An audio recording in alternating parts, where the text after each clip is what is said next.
마태복음 1장 1절의 말씀, 저하고 여러분이 같은 목소리로 우리 함께 읽도록 하겠습니다. 아브라함과 다윗의 자손 예수 그리스도의 계보라. 아멘. 안 믿으실 수도 있는데 벌써 3월입니다. 진짜 시간이 진짜 빠르게 지나가는 것 같습니다. 그 전통적인 계절 구분법에 따르면 한국은 12월, 1월, 2월이 겨울이고 3, 4, 5월이 봄이라고 해요. 6, 7, 8이 여름이고 9, 10, 11이 가을이라고 합니다. 물론 그런 구분법이 많이 옅어졌지만 그래도 3월, 봄 아닙니까? 봄. 하나님이 여러분을 많이 사랑하시나 봅니다. 제가 라임을 맞춰봤는데 3월 꽃처럼 예쁜 봄이시기를 주의 이름으로 축원합니다. 우리가 오늘 함께 보내는 기간은 사순절 둘째 주입니다. 둘째 주. 우리는 사순절 기간 동안에 예수 그리스도에 대해 좀 집중하려고 사순절 기간 동안 7주에 걸쳐서 예수, 그분은 어떤 분이고 우리에게 어떤 말씀을 하셨고 우리에게 무엇을 꿈꾸라 하셨는지를 여러분과 함께 좀 나누어 보려고 합니다. 오늘 말씀의 제목은 그의 세계입니다. 그의 세계. 근데 오늘 본문이 이상하게 좀 낯설어요. 왜냐하면 신약 성경의 첫 번째 장, 첫 번째 절이거든요.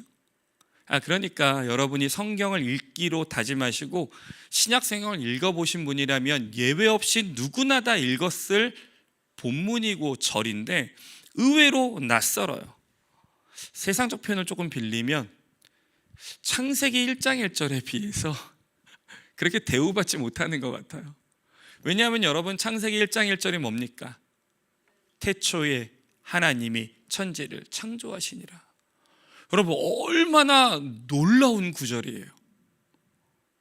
이 구절은 그리스도인이 아니어도 누구나 한 번쯤 들어보았을 구절인 거잖아요. 동의하든 동의하지 않든 상관없이 세상이 하나님이 천지를 지으시며 시작되었다. 얼마나 놀랍고 그 의미가 실로 어마어마한 구절이 창세기 1장 1절입니다. 그러니 여러분 성경을 읽으시는 모든 분들이 창세기를 탁 펴서 첫 번째로 대하는 구절. 태초에 하나님이 천지를 창조하시니라. 거기서부터 가슴 벅차오르는 말씀인 거잖아요. 그런데 반대로 신약 성경의 첫 번째 책, 첫 번째 구절인 아브라함과 다윗의 자손 예수 그리스도의 세계라, 우리 성경으로는 계보라 이렇게 되어 있는데 이건 그에 비하면 그렇게 대우받지 못하는 것 같아요. 신학적으로 살펴보아도 사실 그렇습니다. 신약 성경 가운데 가장 먼저 쓰여진 책은 아쉽게도 마태복음은 아닙니다. 데살로니가 전서예요. 그러니까 마태복음이 제일 먼저 있긴 하지만 제일 먼저 쓰여진 책도 아닙니다. 그럼 그렇다면 복음서 중에서라도 제일 먼저 쓰였으면 좋겠지만 복음서 중에 제일 먼저 쓰인 책은 마가복음입니다. 그렇다면 독창적이기라도 하면 좋겠는데 마태복음은 먼저 쓰여진 마가복음의 순서를 그대로 따라와서 재구성해요. 그러니 처음 쓰여진 독창적인 것도 아닙니다. 그리고 유대인들을 향해 썼습니다.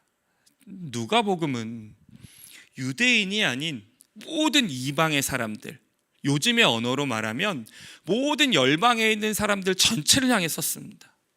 근데 마태복음은 그것도 아니에요. 그 유대인들에게만 쓰여진 책이거든요. 그러니까 그런 것들을 생각해 보면 도대체 왜 마태복음이 신약 성경의 첫 번째 책으로 자림하게 됐을까요? 왜 도대체 하나님께서는 이 마태복음을 신약 성경의 첫 번째 책으로 배치하셨을까요? 생각할수록 마태복음 좀 협소해 보이고 신약 성경의 첫 권에 자리 잡을 만한 책인지 약간 갸우뚱하게 되는 건데 말입니다. 앞으로도 여러 번 말씀드릴 것이지만 그런데 여러분 우리가 성경을 해석할 때 가장 중요한 기준 하나가 있습니다. 그건 성경의 옳고 그름을 따지지 않는 거예요. 그러니까 저와 여러분은 성경의 이 구절이 맞느냐 틀리냐를 따지는 게 우리의 역할이 아닙니다. 우리가 할 일은 이 완벽하고 구원을 주신 하나님의 말씀이 왜 그렇게 기록되었느냐에 대한 의도를 찾는 거예요. 하나님이 왜 우리에게 이렇게 말씀하셨을까? 왜 이렇게 배치하셨을까? 왜 이렇게 주셨을까의 의도를 찾는 거예요.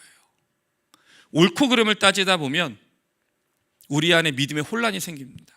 하나님을 의심하게 돼요. 그러나 그 분명한 말씀을 왜 주셨을까를 찾아가면 그 말씀이 얼마나 달콤한지, 그 말씀이 얼마나 깊은지, 그 말씀이 우리에게 얼마나 고소하게 찾아오는지를 알게 되는 신비를 누리게 될 것입니다.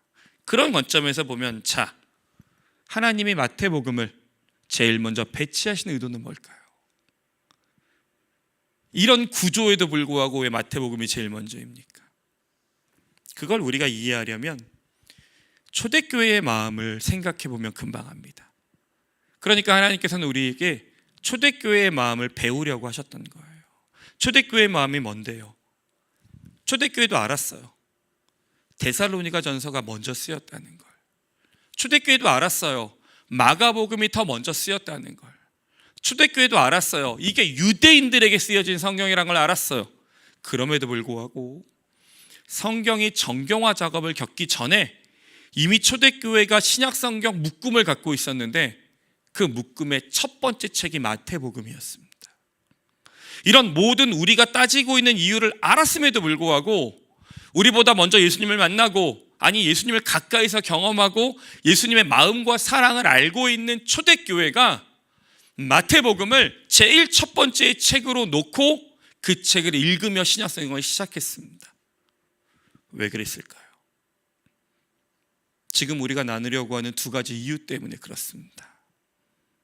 그게 오늘 우리가 나누려고 하는 예수의 세계, 그것을 이해하는 중요한 두 가지의 키워드가 될 것입니다. 먼저 첫째는 예수로 시작되기 때문이었습니다. 예수로 시작되기 때문이었습니다. 여러분, 오늘 본문에 나오는 계보라는 단어를 헬라어로 좀 풀어내면 게네시스라고 말합니다. 게네시스. 그러니까 계보라는 단어를 게네시스. 저 단어를 영어로 얘기하면 요즘 모 자동차 회사의 자동차 이름과 똑같은데, 그게 어떤 뜻이냐면 헬라어로 기원, 시작, 계보, 족보, 이런 뜻을 갖고 있어요. 그러니까 오늘 말하려고 하는 이 헬라어의 마태가 말하려고 했던 계보는 게네시스, 시작하다, 펼쳐지다, 따라가다, 이런 뜻을 갖고 있는 단어를 집어넣었어요. 근데 여러분, 이 헬라어가 어디에 또 사용되었는지 아십니까? 창세기, 출애굽기, 레위기가 기록된 구약 성경은 히브리어로 기록됐습니다. 그러다 보니까 유대인들밖에 이 성경을 읽지 못해서 하나님의 세계가 점점 펼쳐지면서 이 히브리어 성경을 헬라어로 번역해야 할 필요성이 대두됐어요. 그래서 초대교회와 사람들이 이 히브리어로 된 구약 성경을 헬라어로 번역합니다. 그게 성경의 최초의 번역인데, 그걸 우리가 뭐라고 부르냐 하면 70인역이라고 불러요. 한 번쯤 들어보셨을 70인역이라는 말이 히브리어로 된 구약 성경을 헬라어로 번역하는 거예요. 이 번역 작업이 얼마나 중요합니까? 하나님 말씀이 왜곡되면 안 되니까 그들이 모두 다 모여서 그 성경을 번역해내요. 그때 창세기의 제목을 헬라어로 붙입니다. 그 창세기의 제목이 바로 게네시스입니다. 게네시스. 그러니까 시작이라는 의미를 갖고 있는 책인 거잖아요. 창세기가. 추론해 보면 마태가 그 창세기를 게네시스로 번역한 70인역을 읽습니다. 그리고 마태가 성경을 기록할 때 어떤 마음이었을까요? 이런 마음이었던 거예요. 하나님께서 창세기로 세상을 여셨듯 이제 예수로 시작되는 세계를 열어야겠구나. 이제 예수로 시작되는 세계를 사람들에게 알려줘야겠구나. 그게 마태의 마음이었던 거예요. 그래서 그걸 알려주려고 마태가 의도적으로 그 단어를 집어넣습니다. 여러분, 여러 단어를 고를 수 있잖아요. 우리도 족보니 계보니 다 고를 수 있는데 마태가 의도적으로 그 단어를 집어넣습니다. 왜요? 이전까지 성부 하나님께서 이 땅을 창조하시고 직접 개입하시면서 이끌어 오셨던 나라가 이제 성부의 시대에서 다시 예수로 시작되는, 성자로 다시 시작되는 그 나라를 우리에게 알려주시려고 마태가 그 첫 구절을 그렇게 기록해 내었던 거예요. 그래, 이제 예수로 시작되는 세상, 드디어 우리에게 펼쳐진 예수로 시작되는 세계, 그것을 하나님이 우리에게 알려주시려고 마태가 그 마음으로 그 말씀을 기록된 겁니다. 특히 좀처럼 움직이지 않던 유대인들에게 이제 예수의 세계가 시작되는 거라고 알려주려고 그 말씀을 기록했던 거예요. 그래서 거기에 족보가 나오는 겁니다. 그 나라 이렇게 준비됐고 오늘 이렇게 임하셨고 이렇게 시작될 거라고, 그걸 알려주려고 마태복음에 1장 1절부터 그렇게 시작하며 그 말씀이 나아가게 되는 겁니다. 한 걸음 더 갈까요? 구약 성경이 말라기로 끝났습니다. 더 이상 그 어떤 말씀도 주어지지 않고 있었던 율법의 종료의 시대에 그로부터 400년이라는 신구약 중간기에 암흑기를 보내며 이제 다시 시작할 예수의 세계가 준비되었다. 이제 다시 그 모든 성부의 시대를 뒤이어 하나님 나라를 우리에게 보여줄 예수의 세계가 시작되었다. 그걸 마태가 우리에게 알려주려고 했던 거였어요. 그러니 그 의미는 두 번째로 이렇게 연결되는 거죠. 이제 예수의 세상이 되었다. 이제 예수의 세상이 되었느니라, 그걸 우리에게 말해주려고 하는 것입니다.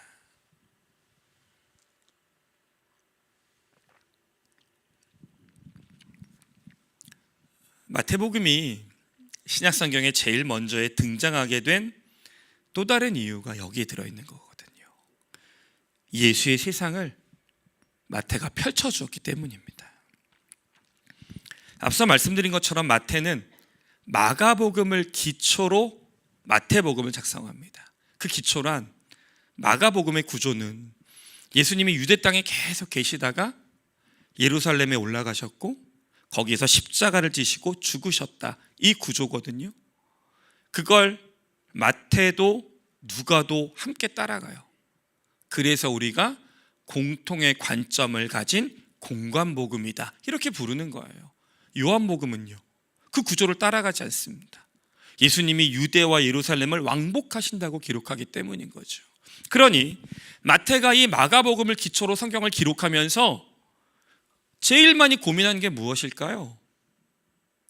제가 마태복음을 읽을수록 결론이었다고 생각해요. 결론. 여러분, 마태복음의 시작으로 선포합니다.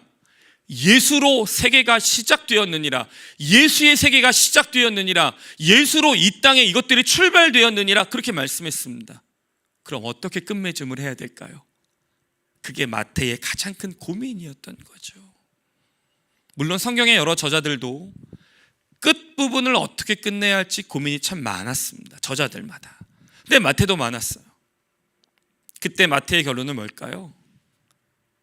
예수로 시작한 세상을 우리 손에 맡기시며 그 측의 결론을 끝냅니다. 예수로 시작한 세상을 우리의 손에 맡기시며 책의 결론을 끝냅니다. 제가 마태복음 제일 마지막 장 마지막 절을 읽어드릴 테니까 들어보십시오.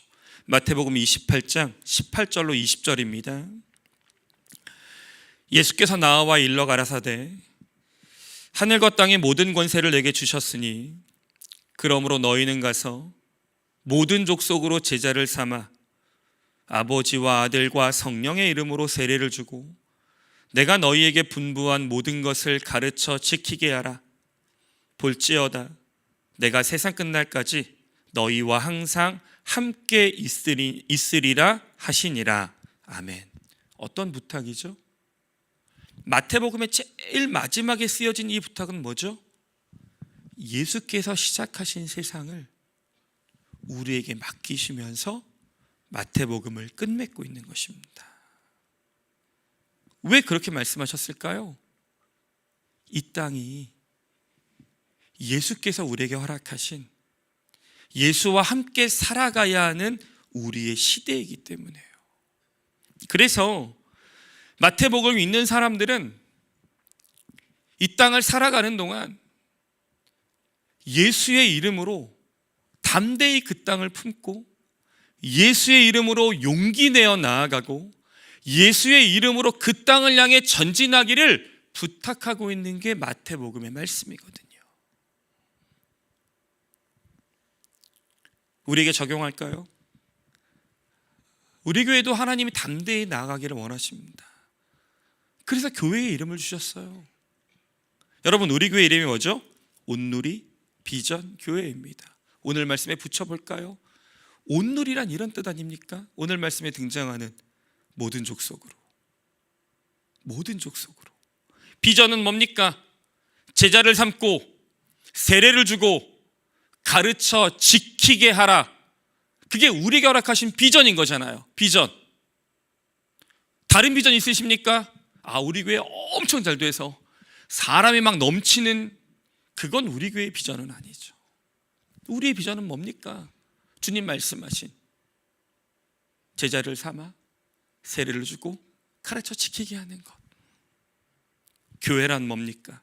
주님이 말씀하신 마지막 부탁, 세상 끝날까지 너희와 항상 함께 있으리라.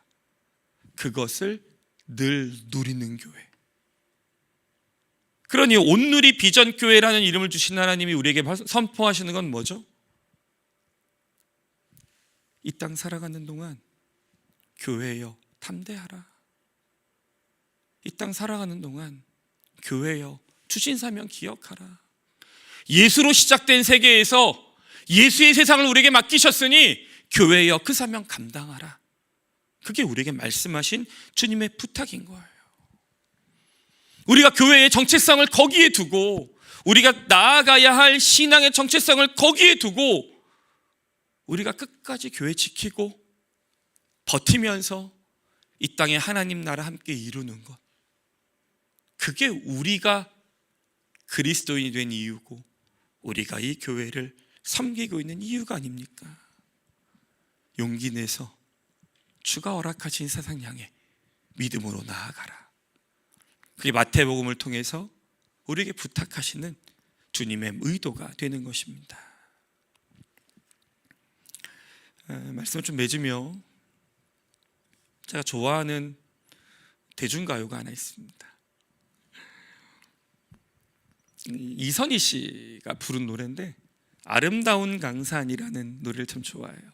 물론 힘차게 불러서 좋아하기도 하는데 그 중간에 있는 구절이 참 좋더라고요. 이렇게 써 있어요. 아름다운 이곳에, 자랑스러운 이곳에 살리라.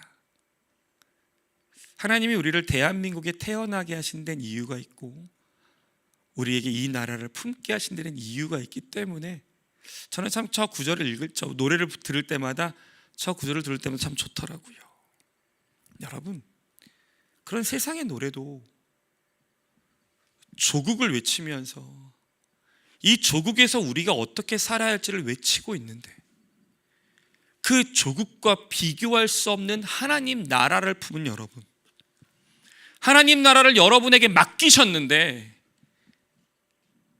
예수의 나라와 예수가 시작하신 세상을 맡기셨는데, 그걸 받은 여러분, 여러분이 살아갈 나라에 여러분은 어떻게 선포하고 어떻게 외치고 있습니까? 우리는 과연 이 나라를 바라보며 무엇이라 고백하고 있습니까?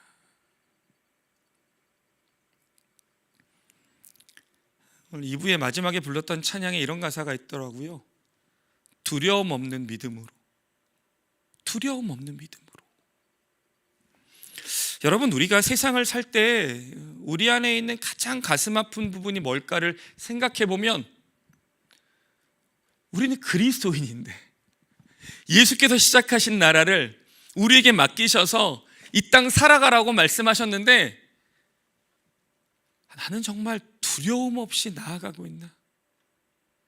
나는 정말 두려움 없는 믿음으로 예수의 세상을 믿음으로 선포하며 그 하나님 나라를 꿈꾸며 나아가고 있나 돌아보게 되더라고요.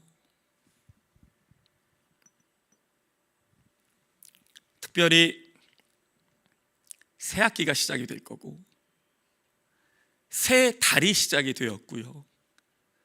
또 새 날이 날마다 우리에게 시작되고 있습니다. 우리가 살아가는 인생을 향해서 우리는 어떻게 예수의 세상을 향해서 선포하고 나아갈까? 제가 좋아하는 바울 선생님의 3종 세트가 있습니다. 두려움 없이, 거침없이, 담대하게. 여러분, 예수의 세상을 우리에게 맡기셨어요. 예수님이 그냥 올라가지 않으시고 예수의 세계를 시작하신 주님이 우리에게 그 세상 맡기시고 올라가셨습니다. 그러니 우리가 이 땅을 살아갈 때 하나님의 나라를 어떻게 바라보며 살아가야 할지, 우리가 그 나라를 이 땅 가운데 어떻게 선포하며 살아가야 할지 우리의 모습을 좀 돌아보는 날이 되면 좋겠습니다. 특별히 오늘은 3.1절입니다. 여러분, 나라를 잃은 슬픔을 대하며 민족의 아픔을 대하며 목숨도 두려워하지 않고 이 땅의 독립을 외쳤던 순국 선열들의 마음을 생각해 보면, 그들이 외쳤던 외침을 생각해 보면 우리에게 맡기신 이 땅을 살아가는 우리가 이 세상을 어떻게 살아가야 할지를 우리에게 깨닫게 하지 않습니까? 그들도 나라를 잃어버린 것에 대해 그 나라에 선포했는데 우린 더 위대하고 더 놀라운 나라를 우리에게 허락하신 하나님께서 두려움 없는 믿음으로 이 땅 가운데 나아가라고 부탁하셨던 그 주님의 말씀을 기억하며 예수의 세상에 두려움 없이, 거침없이 믿음으로 선포하는 우리가 되어야 하지 않겠습니까?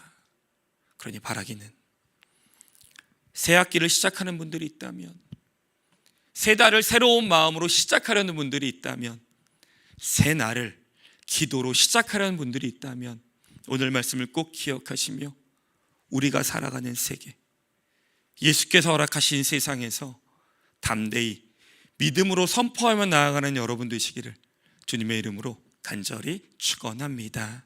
이제 같이 함께 좀 찬양하고 기도할까요?